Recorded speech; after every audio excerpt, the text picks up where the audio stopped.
440장.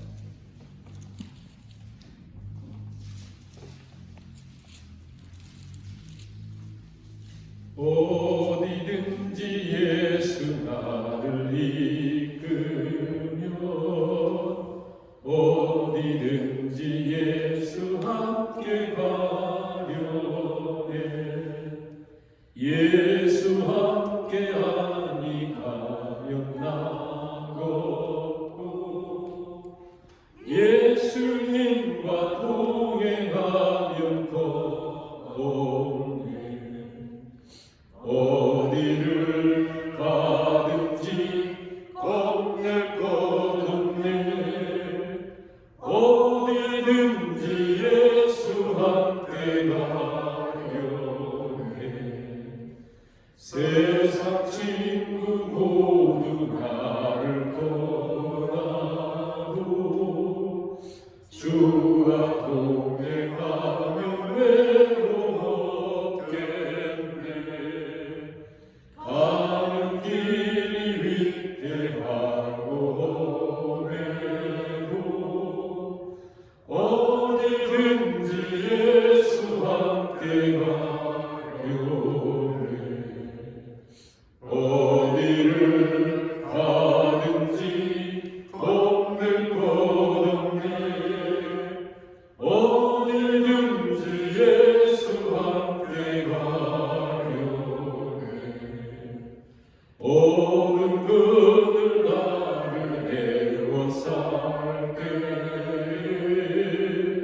주가 함께 계심 믿고 자려네. 죽은 후에 천국에서 깨어나 예수 함께 길이 살리라. 어디를 가든지 겁낼 것 없네. 어디든지 예수 함께 가려네. 아멘. 다 같이 묵상기도 들으심으로 수요 예배를 드리도록 하겠습니다.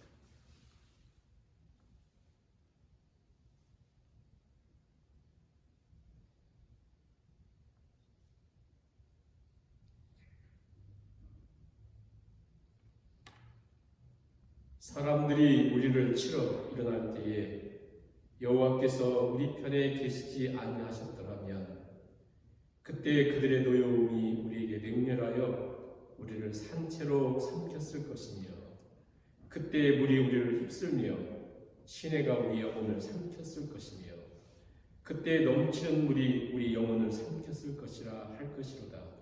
우리를 내주어 그들의 이에 씹히지 아니하게 하신 여호와를 찬송할지로다. 아멘. 찬송가 425장 찬양을 드리시겠습니다. 주님의 뜻을 이루소서. 425장. 주님의 뜻을 이루소서. 고요한 중에 기다리니 진흙과 같은 날 믿으서 주님의 영상 만드소서. 주님의 뜻을 이루소서. 주님 말 앞에 엎드리니 나의 맘속을 살피시사 눈보다 이겨하옵소서. 주님의 뜻을 이루소서.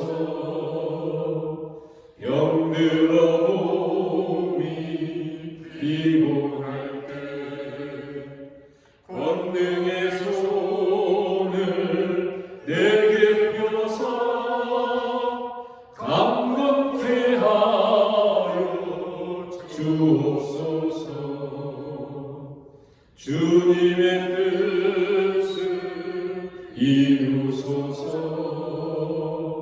온전히 나를 주장하사 주님과 함께 동행하는 만민이 알게 하옵소서.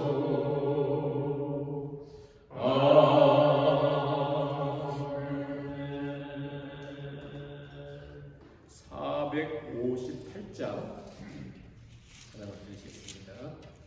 458장.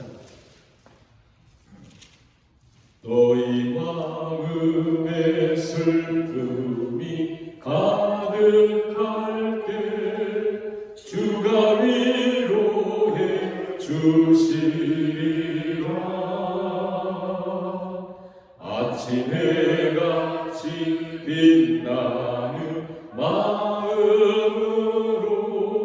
너 십자가 지고 가라. 참 기쁜 마음으로 십자가 지고 가라. 내가 기쁘게 십자가 지고 가며 슬픈 마음이 위로받네. 배를 따라서 주시는 은혜로서 가난 심령에 힘을 얻고 주가 언약한 말씀을 기억하고 너 십자가 지고 가라. 참 기쁜 마음으로 십자가 지고 가라. 내가 기쁘게 십자가 지고 가며 슬픈 마음이 위로받네. 내가 맡은 일 성실히 행할 때에 주님 앞에서 상 받으리. 주가 베푸신 은혜를 감사하며 너 십자가 지고 가라. 참 기쁜 마음으로 십자가 지고 가라. 내가 기쁘게 십자가 지고 가며 슬픈 마음이 위로하네. 기도드리겠습니다. 사랑의 하나님, 오늘 이 저녁에 살아계신 하나님을 찬양하며 우리 아버지 하나님을 우리가 온전한 마음으로 바라보게 하시니 감사드립니다. 우리가 우리의 최선을 다하고 또 우리 삶을 살아갈 때에 여전히 그곳에도 많은 악이 있고 문제가 있음을 기억합니다. 하나님, 우리로 하나님을 의지하고 하나님 바라보고 하나님 붙들고 하나님 신뢰하며 살아가는 것이 얼마나 복된 것인지를 우리로 깨닫는 이 밤이 되게 하여 주옵소서. 주께서 기록하신 말씀 사무엘 하 말씀을 통해서 우리 깨닫는 은혜와 분별의 은총을 주실 뿐 아니라 우리 깨달아도 지킬 힘이 없습니다. 하나님께서 지킬 수 있는 능력까지도 우리 모두에게 덧입혀 주시고 이 저녁에 주께서 말씀으로 우리를 만나시고 찾아와 주시기를 간절히 바라오며 예수님의 이름으로 기도하옵나이다. 아멘. 하나님의 말씀 사무엘 하 19장 1절부터 8절까지 말씀을 같이 공독하시겠습니다. 사무엘하 19장 1절부터 8절까지 말씀을 같이 읽습니다. 어떤 사람이 요압에게 말하되 왕이 압살롬을 위하여 그를 슬퍼하시나이다 하니 왕이 그 아들을 위하여 슬퍼한다 하니 그날의 백성들에게 들림에 그날의 승리가 모든 백성에게 슬픔이 된지라. 그날의 백성들이 싸움에 쫓겨 부끄러워 도망한 것 같이 가만히 성으로 들어가니라. 왕이 그의 얼굴을 가리고 큰 소리로 부르되 내 아들 압살롬아 압살롬아 내 아들아 내 아들아 하니 요압이 집에 들어가서 왕께 말씀드리되 왕께서 오늘 왕의 생명과 왕의 자녀의 생명과 처첩과 비린들의 생명을 구원한 모든 부하들의 얼굴을 부끄럽게 하시니 이는 왕께서 미워하는 자는 사랑하시며 사랑하는 자는 미워하시고 오늘 지휘관들과 부하들을 멸시하심을 나타내시니라. 오늘 내가 깨달으니 만일 압살롬이 살고 오늘 우리가 다 죽었으면 왕이 마땅히 여기실 뻔하였나이다.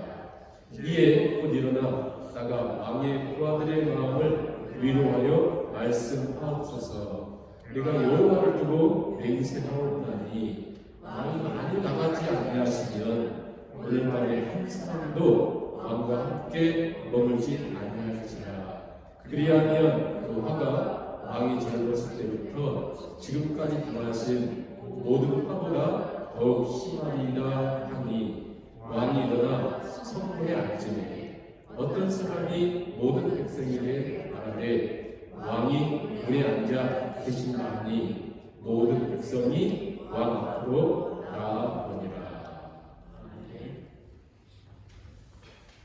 다시 겨울이 온 것처럼 춥습니다. 춥지만 오늘 우리가 하나님 말씀을 같이 상고할 때에 우리 심령이 따뜻해지는 은혜가 있기를 간절히 바랍니다. 오늘은 그래서 사무엘하 19장 말씀을 이렇게 상고하겠는데요. 사무엘하 19장을 전체적으로 이렇게 한번 같이 한번 살펴보려고 합니다. 이제 사무엘하 19장이라고 하는 것은 이제 거의 다 맞춰가요. 사무엘하도 이제 다 끝나가요. 역사서인 사무엘하가 24장이지만 이제 20장의 세바의 반란이 끝나고 이제 뭐 23, 24장 찬양하고 그리고 다윗의 고백 또 숫자를 세 가지고 죽게 되면서 그 타작마당에 기도하는 거 끝나거든요. 이제 거의 다 맞춰가는 이때에 거의 전반적으로 다윗은 사울 왕에게 쫓겨다니는 일, 왕으로 등극하고는 어마어마한 일들이 있었잖아요. 그 주위를 다 정복한 것을 간단하게 기록하고 그 다음에 죄 지은 것과 마칠 때까지 사무엘하고 마칠 때까지 압살롬과의 어떤 그 관계, 그 아픔을 기록하고는 오늘 거의 이렇게 마감하는 그런 거거든요. 결국 이제 압살롬이 죽게 됩니다. 우리가 보통 이제 가정의 달을 맞아서 가정을 생각할 때 자녀들이 서로 싸우고 갈등하고 시기하고 막 늘 시끄럽게 하고 하면 이게 부모로서 힘들잖아요. 그런데 다윗의 가정은 그 정도만이 아니라 형제들끼리 강간이 일어나고 살인이 일어나고 아버지를 죽인다면 반란이 일어나고 반역이 일어나고 여러분 이 중에 하나만 우리 가정에 있으면 견딜 수 있겠어요? 그런데 상상할 수 없는 일이 이 다윗의 가정에 생기잖아요. 생겼는데 이제 문제는 뭐냐면 그 반란 가운데 압살롬이 죽어요. 18장에 죽어요. 죽고 나서 문제가요. 더 이제 우리가 어떻게 생각되냐? 이 19장, 이제 20장에는 이제 결국 어떤 내용이냐면 다윗이 다시 예루살렘을 환궁하는 내용인데, 다시 돌아가는 내용인데 이게요 단순하지가 않습니다. 그래서 만약에 성경학자들이 10명이 얘기하면 다 달라요. 다 달라요. 그만큼 어떻게 보면 제일 우리가 사무엘하에서 어려운, 제일 이해하기 어려운 그런 내용인데 내용 파악은 쉬운데 이게 어떤 의미 때문에 기록했는가 참 쉽지 않아요. 물론 그 의도가 있어요. 이렇게 기록한 의도가 있어요. 죄가 만들어 놓은 그 마치 뭐처럼 보이냐면 이 허리케인은 지나갔는데 또 홍수가 지나갔는데 그 나머지 폐허된 상황은 굉장히 어려운 것처럼 오늘 19장, 20장이 그런 내용이에요. 굉장히 어려운, 굉장히 힘든 내용을 한번 저는 이렇게 생각하는데 얘기하지 않고 둥그렇게 이제 그 내용들을 한번 살펴보면서 여러분들이 고민을 한번 해보시면서 이래서 이렇게 힘들구나. 그러면 결국 이제 우리 인생의 어떤 모습들을 보여주는데 단순한 것이 아니구나 이렇게 생각하시면서 오늘 말씀을 한번 봅니다. 자, 우리가 지난 수요일날은 어떤 말씀이냐면 16장 15장에서 압살롬이 반역을 일으켜서 다윗이 왕궁에 도망치면서 피난하는 내용을 기록하고 있잖아요. 피난하면서 많은 사람들 만났어요. 그들을 예를 들어 시므이, 시바, 무비보셋도 와야 되는데 안 왔고, 그 다음에 저 마하나임에서 세 사람이 와서 이렇게 이제 영접하는 그 중에 바르실레 그렇게 내용도 있잖아요.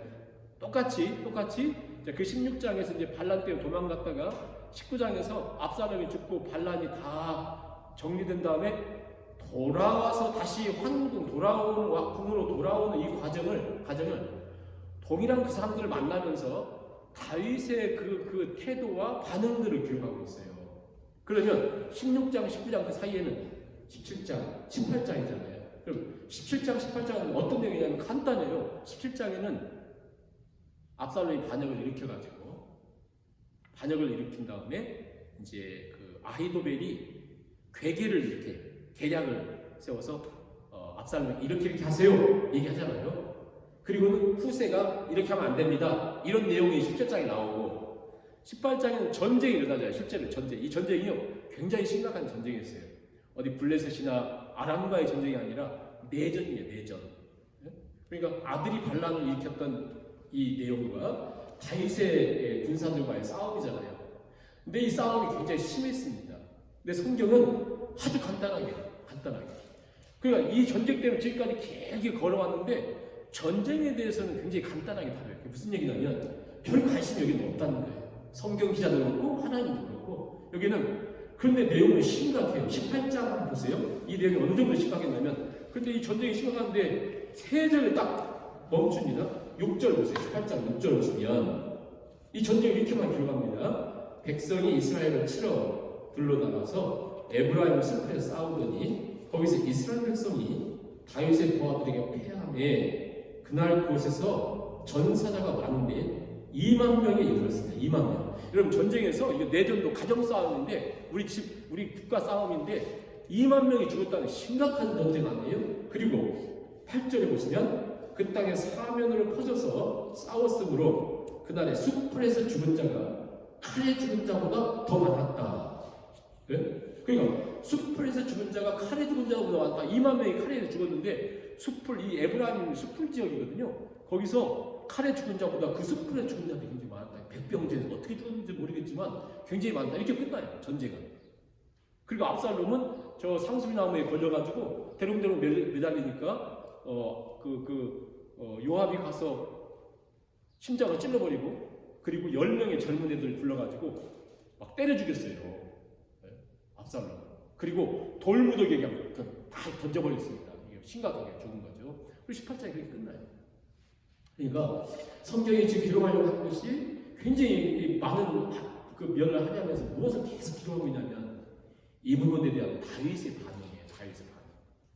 이제 아들이 죽었다는 얘기를 듣고 다윗이 어떻게 반응하느냐. 18장 마지막 절 보세요. 어떻게 반응하냐면 18장 마지막 절에 왕의 마음이 심히 아파서 문 위층으로 올라가서 웁니다. 여기서 물었다는 것이 굉장히 소리내어 우는 거예요.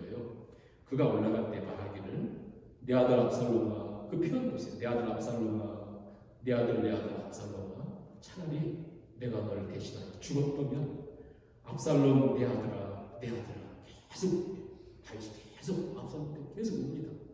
그 고통이 굉장히 심하죠. 4절도 보세요. 오늘 읽은 말씀 19장 4절 보세요. 왕이 그의 얼굴을 가리고 큰 소리를 부르는데 내 아들 압살롬아 내 아들아 이거 계속 다윗이 내 아들아 이렇게 우는 거예요. 계속 우는데 이 울음 속에 아버지의 그 어떤 아픔들이 있죠. 아버지. 그래도 아들이 죽었는데 아버지 아픔이죠.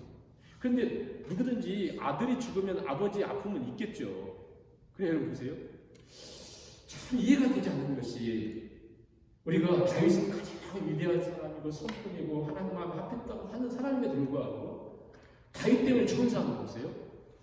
사울 피해서 도망가다가 처음 그 제사장 거기에 숨었다가 자기 때문에 85명의 제사장이 죽습니다. 그리고 지금 이 전쟁 때문에 자기 잘못 때문에 아들이 반역을 일으켜가지고 2만 명이 칼에 죽고 더 많은 사람이 숲풀에서 칼이 아니라 숲풀에서 죽습니다. 더 많다고 한 3만 명이라고 하면 5만 명이 죽어요. 나중에 마지막 제사장에 가면 다윗이 교만했다가 7만 명이 죽어요. 그리고 우리가 나 때문에 한두 명만 죽어도 평생 트라우마가 살 수 없는데 다윗은 다윗 때문에 정말 많은 사람이 죽습니다. 그런데 다윗이 위대하게 할 수 있을까? 어찌됐든 우리는 다 다윗이 위대한 사람이 하잖아요. 그때 이렇게 많은 사람이 죽어요. 아무튼 성경이 침묵하고 있는데 이렇게 죽어요. 이렇게 죽고. 그리고 지금 자기가 잘못해가지고 압살롬 반역을 일으켜서 2만 명과 아무튼 최소한 2만 명이 죽었는데 자 죽은 그 사람들의 부모도 있을 거 아니에요. 자, 그 부모들이 볼 때 우리 아들도 중요한데 지금 이 다윗은 내 아들 압살롬아, 내 아들 압살롬아, 내 아들 압살롬, 내가 죽었으면 계속 그 얘기할 때 백성들이 이게 쉽겠어요? 얼마나 고통스럽습니까? 그런데 왜 이렇게 다윗은 암논이 죽었을 때는 별로 우리 반응하고 없고 그가 압살롬이 죽었을 때 이렇게도 고통스럽게 울고 있을까? 이렇게 고통스러워할까? 물론 뭐 자식들 다 중요하니까 울겠지만 다윗은 무엇을 고백하고 있냐면 이 깊은 고백을 통해서 이 죽음과 이 반란이 왜 일어났는가를 알자는 다윗은 하나님 알려주셨잖아요. 나단 선지자를 통해서 네 죄로 말미암아 칼이 떠나지 않을 것이다. 지금 이 사건이 자기 때문에 일어나는 거 알아요. 자기 때문에 이것이 일어났다는 거 알기 때문에 얼마나 고통스럽겠어요. 다윗이 고통스러운데 이제 문제는 뭐냐면 자 압살롬은 끝났어요. 끝났는데 지금 현재 다윗이 어디냐면 저 요단을 건너가지고 다른 국경을 건너서 저기 마하나임이라고 하는 곳에 임시 정부를 세워놓고 그곳에서 전쟁하면서 있었잖아요. 근데 그것에 이제 반환이 올라와야 됩니다. 그런데 전쟁 이겼다고 막 얘기하는데 다윗이 뭐라고 하냐면 계속 울고 있으니까 이 군사들이 가만히 있어봐. 자기들은 목숨 걸고 2만 명이나 죽으면서 싸워서 승리하고 왔더니 다윗은 계속 통곡하고만 있으니까 이 군인들이 어떻게 생각하냐면 처음에 전쟁에서 이겼을 때는 자, 해결이 됐을 때는 자 이제는 최소한 환영식이라든가 퍼레이드라든가 계속 행진곡을 부르면서 승리했으니까 뭐가 있어야 되고 아니면 뭐 상품도 주고 상도 주고 이렇게 하는 아무것도 없이 왕이 저기 울고 있으니까요. 어떻게 군인들이 이렇게 생각을 하게 되냐면 2절, 3절 보세요. 왕이 그 아들을 위하여 슬퍼한다니 그날의 백성들에게 들리네. 승리가 백성들의 슬픔이 되었다. 그날의 백성들이 싸움에 쫓겨 부끄러워 도망한 것 같이 가만히 집으로 갔습니다. 그러니까 군인들이 나가서 고통스럽게 싸우다가 승리하고 이렇게 왔는데 다윗이 막 통곡한다는 얘기를 다 들으니까요. 이 군인들이 사기가 다 꺾여가지고 마치 패잔병들이 그냥 운동하고 패인과 같이 전쟁에서 패잔병처럼 조용히 자기 집으로 들어가는 거예요. 그러니까 군인들이 막 사기가 다 꺾이고 이게 지금 뭐 하는 것인가 이게 뭐 이렇게 되거든요. 이때 누가 등장하냐면 요압이에요. 이게 참 다윗과 요압과의 관계는요. 이게 어려운 거예요. 어려워. 그래서 어려워요. 자, 이제 이 전쟁이 끝나고 내전이 끝나고 이제 다윗의 그 주위에 있는 사람들과의 관계와 이 다윗의 이 심리를 보세요. 자, 먼저 요압이 막 울고만 있는 다윗이 가서 이제 이 이야기가 충언일까 협박일까 학자가 다 달라요. 여러분 한번 생각해보세요. 성경 말씀 그대로 보면서 그리고 아니면 지금 이 요압이 위협을 가하는 것인가 어떻게 하는가 보세요.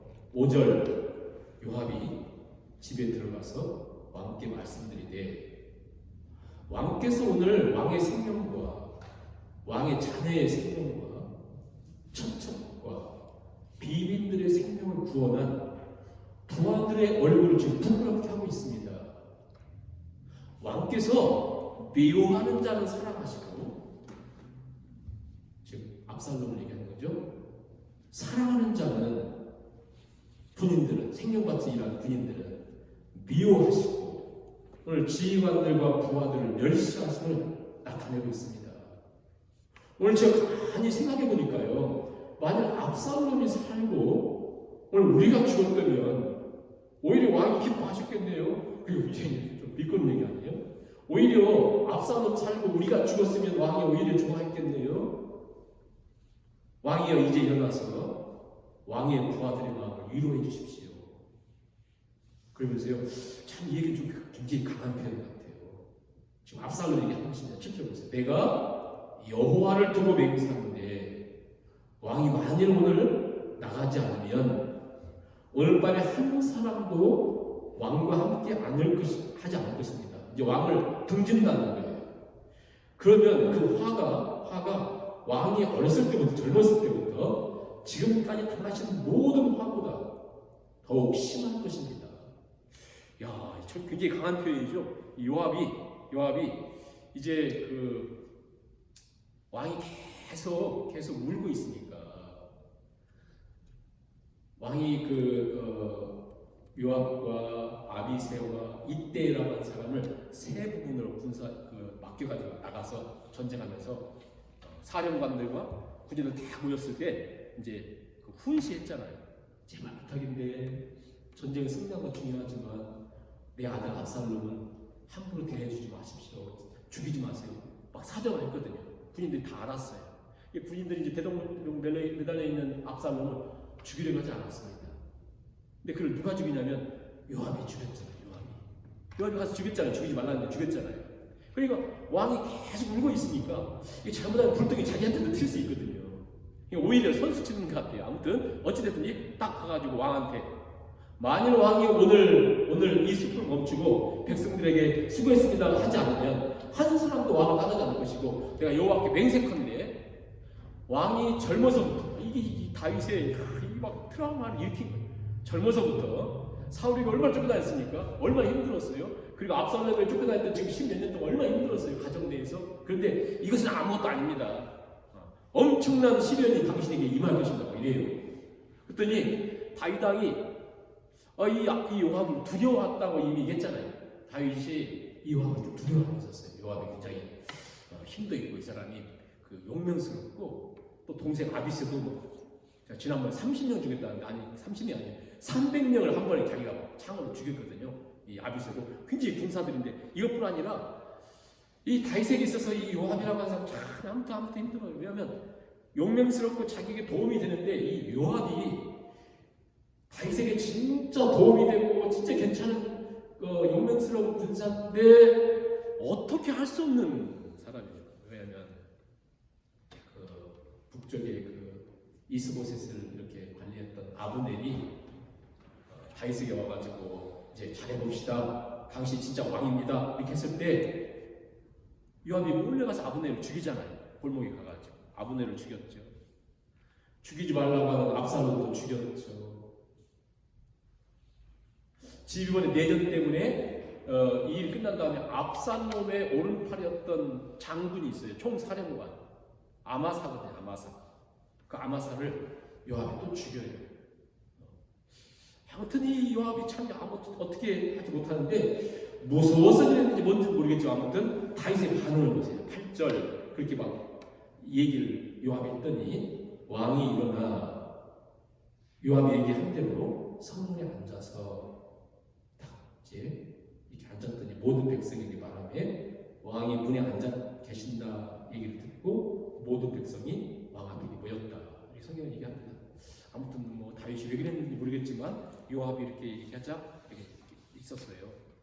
그리고는 이제 모든 내용이 어떤 내용이냐면, 우리가 오늘 읽은 말씀 여기까지지만 모든 내용이 어떤 내용이냐면, 마하나임에서 다시 예루살렘으로 돌아오는데 이제 이게 이제 얼만큼 복잡한가면요. 제가 이제 생각할 때 조금 전에 딱 그 생각이 들더라고요. 제 인생에 이런 데가 언제 있었을까 생각이 꼭 이럴 때예요.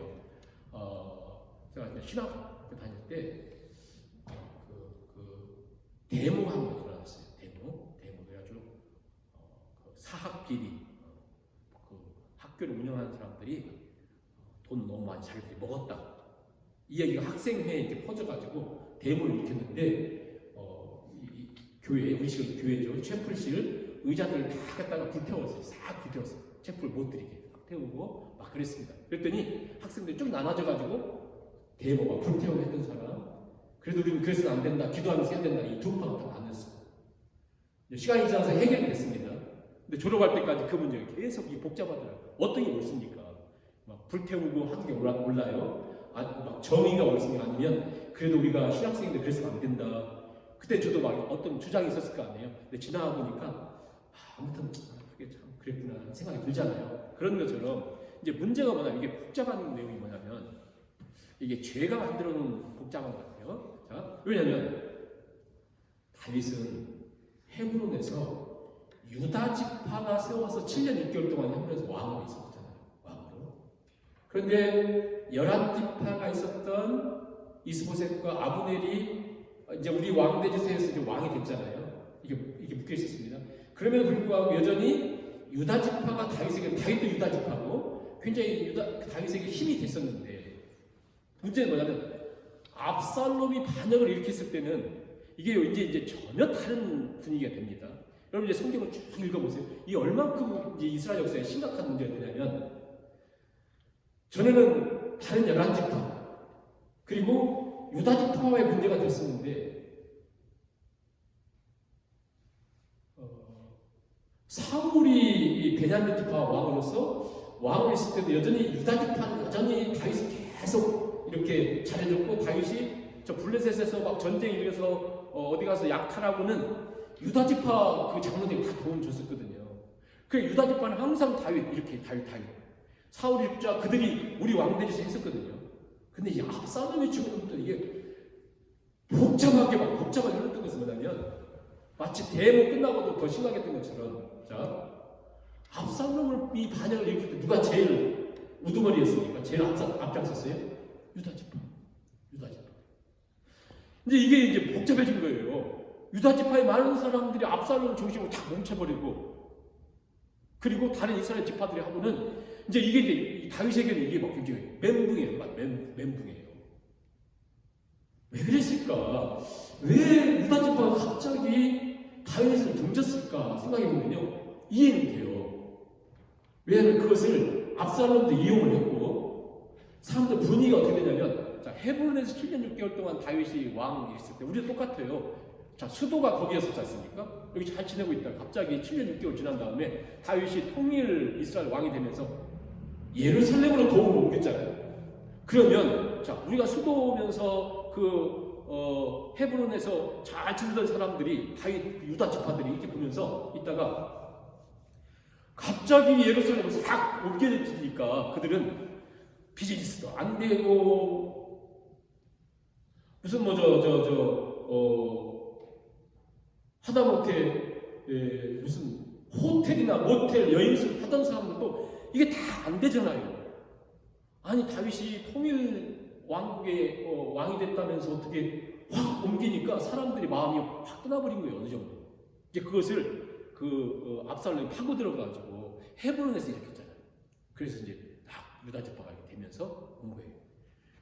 이제 그렇게 해서 압살롬이 딱 대부분의 문제가 없는데 압살롬은 죽고 다윗이 왕이 다시 등극이 되잖아요. 그러면 헤브론에 있는 또 유다 지파 대부분의 사람들은 자기들이 이제 다윗이 끝날 거라고 생각했는데 다윗이 딱 되니까 어떻습니까? 이렇게 기죽이면서 숨죽이면서 이렇게 있는 거예요. 그때에 이스라엘 다른 지파들이 모여가지고 그리고 9절부터 쭉 보면 뭘 하냐면 모여가지고 여러분 9절만 보세요. 오늘 읽은 그 다음 절. 이스라엘은 여기서 말하는 이스라엘이라는 말을요 잘 기억해 두면 유다 지파를 제외한 이스라엘은 이미 각기 장막으로 돌아갈 때 다했다. 이스라엘 모든 지파 백성들이 별로 나이 이게요 유다 지파만 빼놓고 이스라엘 모든 지파들이 변론하는데, 이 변론했다는 말은 그냥 심각하게 사람들이 막 그 악유를 일으킨 거예요. 막 어떤 얘기냐, 한마디 뭔 얘기냐면, 자 이제 다윗이 왕이 됐다. 이게 문제는 뭐냐면 어떻게 해야 되냐, 이 다윗을 어떻게 할까? 그랬더니 두 파로 딱 나눠진 거예요. 이스라엘 내에서 어떻게 파로 나눠지냐면, 하나는 한쪽 파는 A라고 하는 파는, 그래서 다윗이 우리 나라를 위해서 블레셋으로부터 아람으로부터 에돔, 암몬, 모압 그들로부터 우리를 다 보여주고 지켜준 거 아니야? 우리 먹고 살 수 있게 해주는 분 아니냐? 다른 사람 다 있다. 우리에게 해준 게 뭐 있는데? 당연히 그 왕인데 왕은 살 일밖에 없었고 뭐 있는데 하면서 막 싸우게 된 거예요. 이렇게 싸우고 있었어. 그러면서 어쨌든지 그가 죽고 끝났으면 상관없는데 다시 왕이니까 막 이게 사람들이 왕이 됐으니 어떻게 할까 막 싸우는 거예요. 이렇게 하면서 그래도 우리가 빨리 선수 쳐가지고 다윗을 왕으로 다 등극할 수 있도록 우리가 앞장서자. 그 얘기를 다윗이 들어요. 듣고 어떻게 되면, 자 지금 보면요, 이 19장에서 이제 황궁할 때 다윗이 왜 16장에 도망갔을 때 그 만났던 사람들 얘기하고 19장에 또 만났던 사람들 또 다 얘기하면 다윗의 태도가 굉장히 달라진 걸 볼 수 있습니다. 다윗이 우리가 볼 때 정말 최선을 다해요. 최선을 다한 결과가 별로 안 좋습니다. 희한하게 안 좋아요. 자, 최선을 다하면서 다윗이 뭘 하냐면, 유다 지파가 등을 돌렸었지. 저들이 얼마나 힘들어할까? 그래서 자기가 예루살렘으로 다시 등극을 하는데 유다 지파 사람들에게 너희들이 힘써야지 지금 뭐 하냐? 그래서 자기의 그 전령관처럼 여기는 사독과 아비아다 제사장을 유다 지파한테 보내서 내가 돌아오는데 너희가 앞장서야지. 그 한마디로 내가 다 용서해줄게, 그 얘기예요. 나 힘들게도 다 용서해줄게. 그래서 그들이 이제 요단을 건너서 이게 돌아오는데 유다 지파가 제일 앞장서요. 그래서 이렇게 해주니까 이제 문제는 뭐냐면 나머지 11지파 지파들에다가 너희들이 뭔데 우리는 이렇게 11지파 굉장히 숫자도 많고 하는데 너희들이 왜 그래? 그게 이제 19장 마지막까지 그게 있는 거예요. 19장 마지막에 한번 보세요. 자, 19장 마지막 40절부터 빨리 한번 다 읽어볼게요. 40절 마지막 절 보세요. 그럼 그거 보고 싸움을 한 거입니다.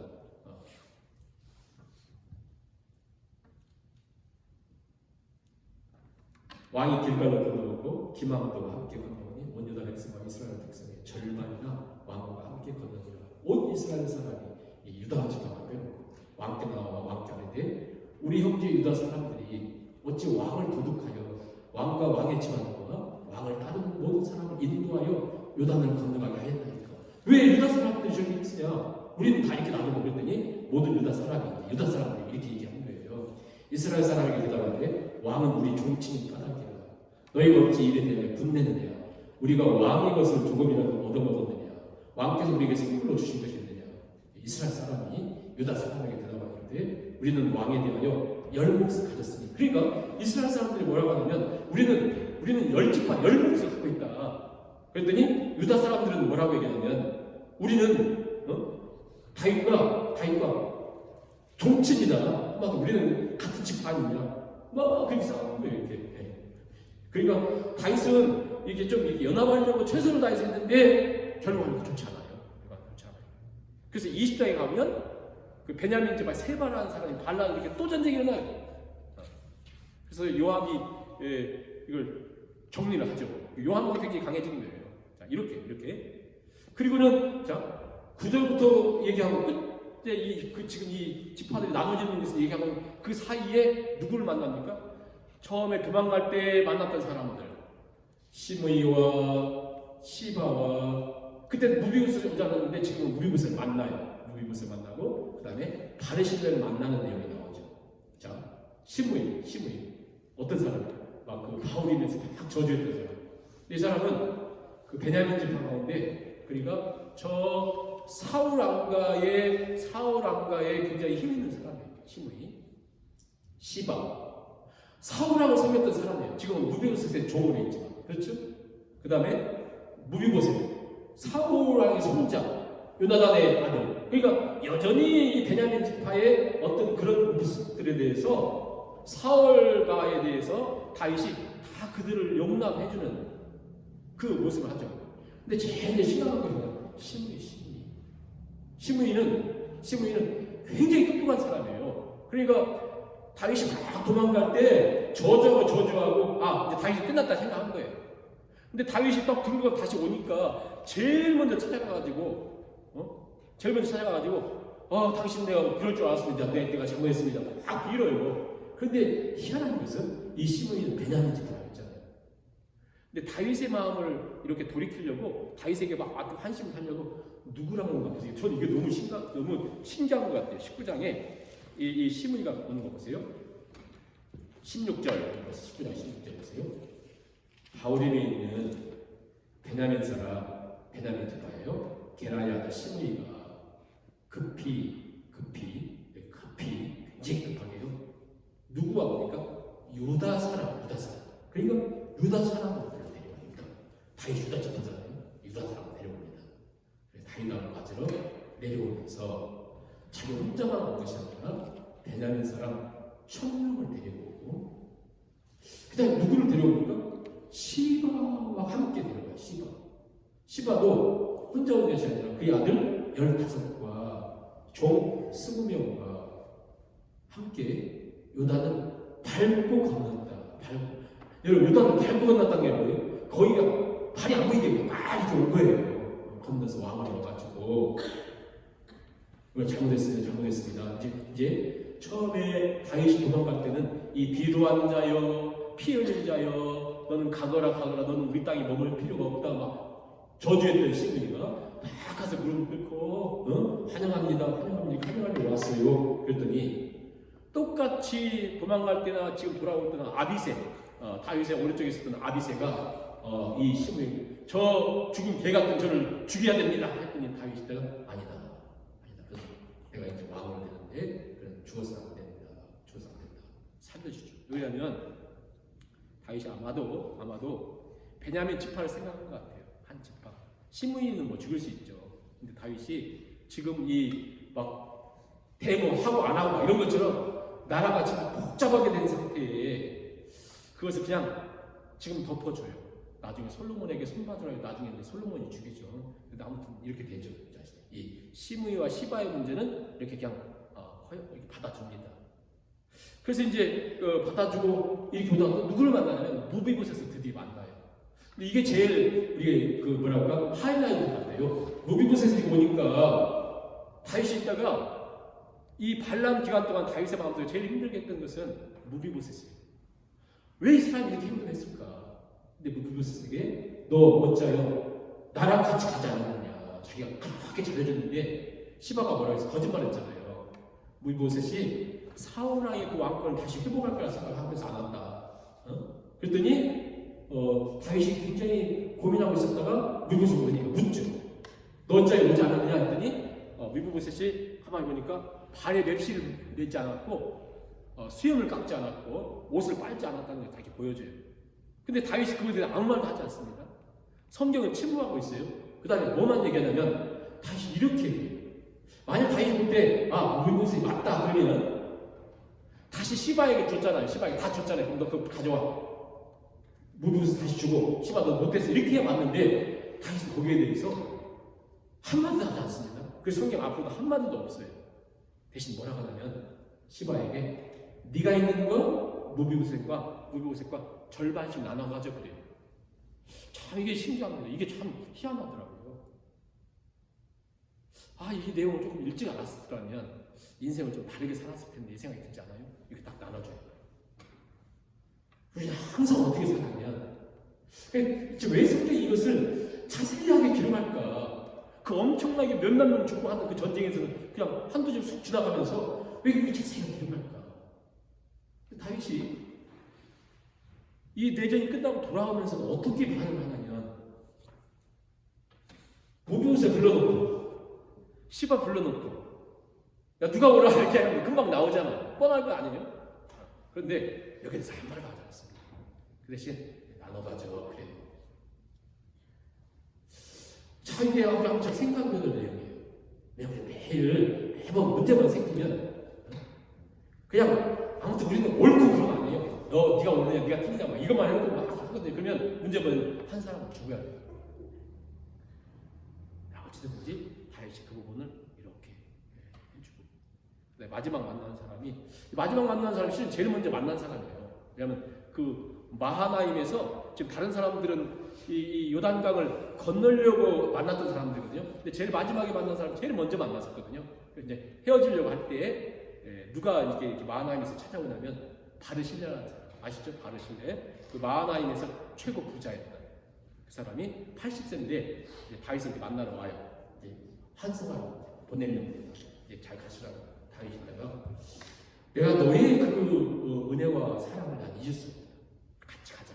왕궁에 가서 평생 당신을 내가 이렇게 책임지겠습니다. 바르실레에 있다가 나는 귀도 안 들리고 음식도 너가 맛있는지 맛도 모르고 나 이제 곧 죽을 날만 가까웁니다. 못 갑니다. 그때 다윗이 있다가 가자고 잘해주겠다고 했더니 저는 더 이상 갈 수가 없습니다. 다윗이 계속 강요하니까 그러면 저는 못 가고 제 아들 김함이라고 김함이 있는데 그를 데려가세요. 다윗이 김함을 데려가요. 김함을 데려가서 이 바르실레가 다윗에게 베푼 그 사랑, 그 호의가 다윗에게는 자기 인생이 제일 힘들 때잖아요. 그 사랑을 너무 깊이 기억해줘. 그래서 나중에 눈 감을 때 솔로몬에게 유언을 하는데 시므이 손봐주라, 요압도 손봐주라, 그리고 김함을 꼭 기억해주라. 네 왕궁에 김함의 후손들은 네 왕궁에서 너와 식사한 자리에 절대 그걸 잊지 말고 기억해주라. 그래서 솔로몬이 보호해주고 아들들. 그러니까 이 바르실레가 어떻게 보면 80세신데 그 당시 굉장히 나이가 많으신 거거든요. 왜냐하면 다윗도 70에 죽고 하니까. 그런데 이 바르실레는 다윗의 인생 속에 제일 그냥 끝날 거라고 생각했던 그때에 그는 자기가 가지고 있는 모든 것으로 다윗을 참 이렇게 보살펴주죠. 다윗이 그걸 잊지 않죠. 아마 끝날 때까지 그것을 이렇게 보살펴주는 것 같아요. 바르실레가 그걸 잊지 않고 삶을 그냥 죽었을 거예요. 조금 있다가. 그 후손들이 오골 세대까지 이렇게 보호를 받죠. 그리고 우리가 우리 인생 속에 우리 삶을 이렇게 지키는 게 얼마나 중요한가. 근데 다윗이 한번 보세요. 정말 제가 볼 때는 이 반란 끝난 후에 다윗이 굉장히 많이 달라졌어요. 다윗이 달라졌네. 우리 아이가 달라졌던 것처럼 다윗이 정말 달라졌어요. 그래서 반란군들도 회복시키려고 많이 했습니다. 또 나눠주면서 다 이렇게 하려고 최선을 다하는 것 같아요. 그래서 무슨 일을 하냐면 압살롬에 있어서 사령관이었던 압살롬의 책사였던 아히도벨은 이미 자살해 죽었고 군대 총사령관이 아마사. 이 아마사라는 사람은 누구냐면 다윗에게 배 다른 누이가 2명 있었어요. 배 다른 누이. 친근한지는 모르겠지만 아무튼 배 다른 누이 같아요. 그런데 한 사람이 누구냐? 스루야. 다윗의 누이예요. 스루야. 그의 아들들이 그냥 요압과 아비새와 아사헬은 죽었고 아브넬도 죽었잖아요. 요압과 아비새도 다윗에게 굉장히 중요한 일을 했잖아요. 그런데 이 다윗의 또 다른 누이 아마 여동생 같습니다. 아비가일이라고 하는 여동생이 있어요. 그 남편들의 이름은 나오지 않는 이유는 뭐냐면 아마 그들이 다윗과의 관계도 있고 굉장히 이 여성분들이 굉장히 어떤 힘을 많이 썼던 것 같아요. 그래서 이 아비가일의 아들이 누구냐면 그러니까 다윗의 여동생 아비가일이라는 사람의 아들이 누구냐면 아마사예요. 요압도 아비셉은 친척이고 이 아마사도 친척인데 이 아마사는 압살롬 편에 들어서 군 사령관이었습니다. 근데 지금 이 반란이 끝났잖아요. 압살롬도 죽었잖아요. 근데 연합을 위해서 이 다윗이 아마사를 이렇게 등용을 시키면서 아마도 앞에 1절부터 8절에 나와 있는 요압의 어떤 얘기에 다윗이 굉장히 어떤 충격을 받은 것 같아요. 그렇잖아요. 이렇게 강하게 표현하지 않거든요. 다윗이 굉장히 강하게 표현해요. 아마사를 세우면서 너도 내가 우리 군 사령관을 한 명으로 키울게 하면 별 문제가 없었을 텐데 다윗은 이 연합을 위해서 아마사를 다시 등용을 시키면서 반란군이었는데 등용을 시키면서 뭐라고 하냐면 한번 보세요. 굉장히 이 표현을 쓰면 굉장히 강한 것 같아요. 13절 한번 보실까요? 19장 13절 보시면 아마사가 친척이라고 했잖아요. 그래서 아마사에게 이르기를 너는 내 골육이 아니냐.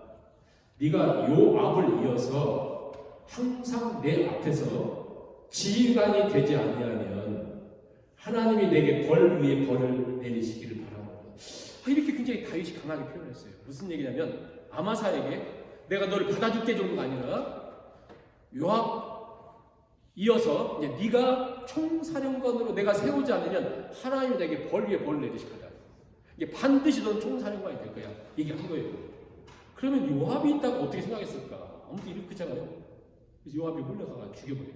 아마사. 그러면서 이제 뭐랄까요? 결국 이런 것 때문에 20장에 세바에 반란이 일어나고 막 이런 일이 있거든요. 이게 다윗은 압살롬 반란 이후에 진짜 최선을 다했어요. 다윗의 최선이 만들어낸 결과가 그렇게 좋지가 않네요. 여러 가지가. 나라적으로 굉장히 힘든 일들이 생깁니다. 이렇게. 아무튼 다윗은 최선을 다했다. 여기까지가 우리가 19장을 다시 보고요. 한번 말씀을 맺도록 하겠습니다. 정리하고 밝혔는데요. 다윗은 아무튼 이 압살롬의 반역 이후에 참 변화되기도 하고 마음도 바꾸고 사람들 받아주려고도 하고 통합하려고도 하고 했는데 단순치가 않습니다. 마치 우리 데모 끝나고서는 졸업할 때까지 계속 싸우더라고요. 틈만 나면 문제만 있으면 막 서로 싸우고 그랬어요. 그런 것처럼 이 끝나고서는 더 심각하게. 그럼에도 불구하고 이 다윗 왕국은 뭐랄까요? 이스라엘 역사의 가장 아름다운 왕국으로 이게 비칩니다. 그렇잖아요? 어찌됐든 이 다윗 왕국을 회복을 시켜줘요, 하나님이. 그러면 피난길에 그 내란길에 다윗이 무슨 일을 뭔가를 무슨 선한 일을 하고 무슨 공과가 있었나요? 아니요, 전쟁하는데도 다윗은 참여도 하지 않았어요. 요압과 아비새와 이때가 나가 싸우고 했지. 다윗이 막 싸우려면 안 됩니다. 당신이 죽으면 끝납니다. 해가지고 막 보호해주고 다윗은 별로 한 게 없어요. 무슨 공로를 맺힌 것도 없습니다. 여전히 다윗이라고 하는 한계 속에 갇혀가지고 여전히 허물들이 굉장히 있었거든요. 그럼에도 불구하고 이 모든 걸 회복시켰던 것은 진짜 하나님의 극적인 은혜였습니다. 은혜. 하나님의 돌보신 거죠. 하나님이 은혜를, 긍휼을 베풀었기 때문에 회복이 됐어요. 그런 것처럼 우리 보세요. 우리는 최선을 다한다고도 하고 우리는 정말 선한 의도로 어떤 일도 하기도 합니다. 근데 중요한 건 뭐냐면 하나님 은혜의 긍휼의 성격이 띄잖아요. 그럼 우리에게 나오는 것은 뭐냐면 나오는 결과는 아름다움이 없습니다. 하나님의 참 은혜와 긍휼이 얼마나 중요한가. 그래서 이런 생각이 들어요. 우리가 다윗을 그렇게 존경하고 좋아하고 하나님과 합한 사람을 하지만 결국은 이 하나님의 은혜에 덮어주는데 아브라함 생각나잖아요. 아브라함.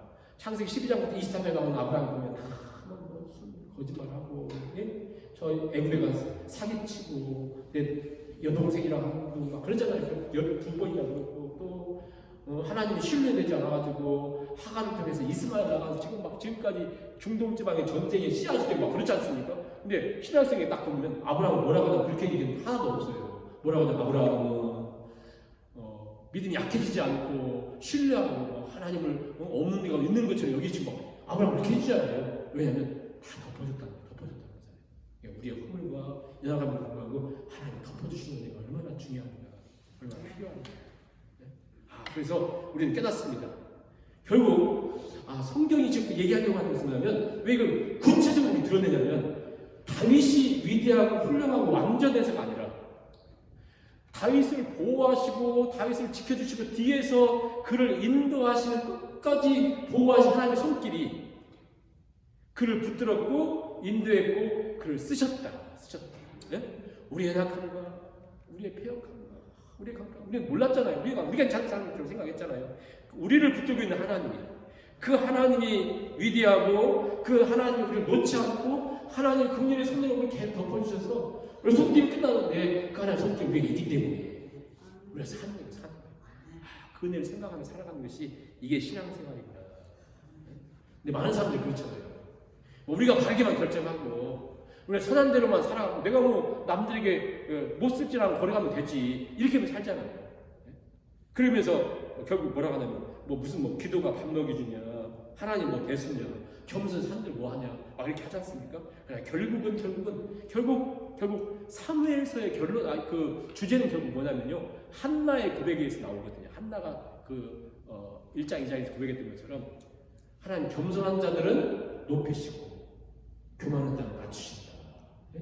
그런 것처럼 우리가 겸손한 하나님을 죽는 날까지 겸손한 하나님을 의지하고 붙들고 살아갑니다. 이게 바로 사는 길이다. 이 시간 눈을 감고 한번 찬양하면서 말씀을 생각하면서 내가 매일 십자가 앞에 더 가까이 가오니 찬양을 드리시고 기도 마치겠습니다. 내가 매일 십자가 앞에 더 가까이 가오니 구세주의 흘린 보배 비로소 나를 정케 하소서. 주의 보좌로 나아갈 때에 주의 보좌로 나아갈 때 어찌하니 기쁠 주의 얼굴을 항상 배우니 주의 얼굴을 항상 배우 더욱 친근합니다. 더욱 친근합니다.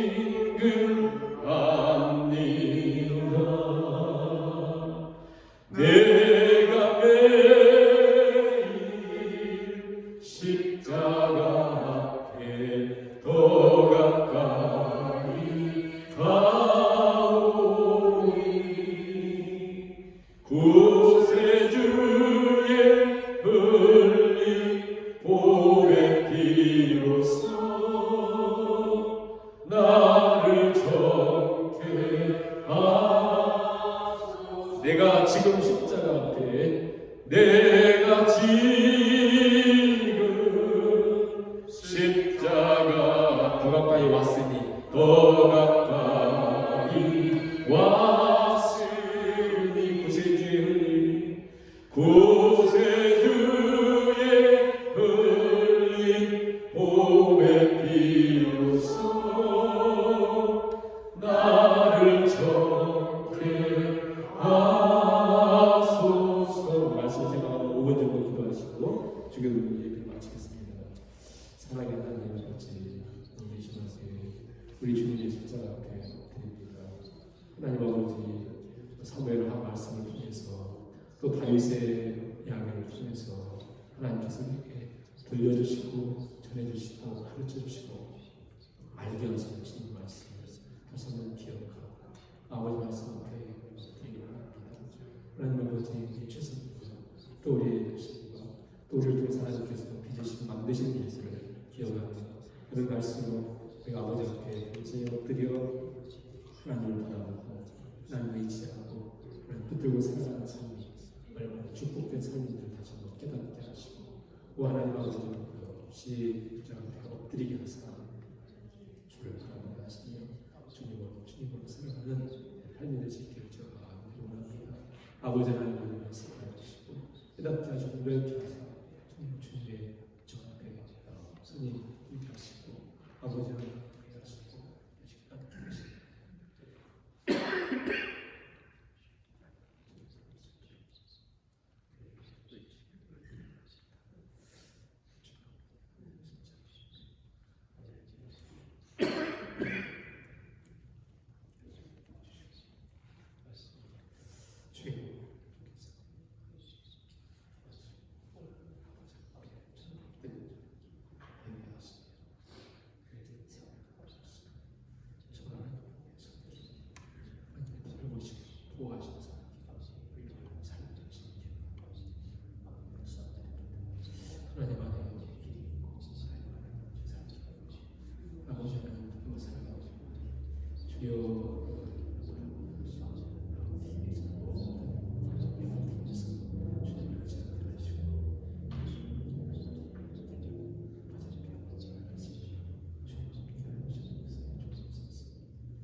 하늘에 계신 우리 아버지여, 이름이 거룩히 여김을 받으시오며 나라의 임하옵시며 뜻이 하늘에서 이루어진 것 같이 땅에서도 이루어지이다. 오늘날 우리에게 일용할 양식을 주옵시고 우리가 우리에게 죄진 자를 사하여 주는 것 같이 우리의 죄를 사하여 주옵시고 우리를 시험에 하지 마시고 다만 안에서 얻으소서. 대개 나라와 권세와 영광이 아버지께 영원히 있사옵나이다.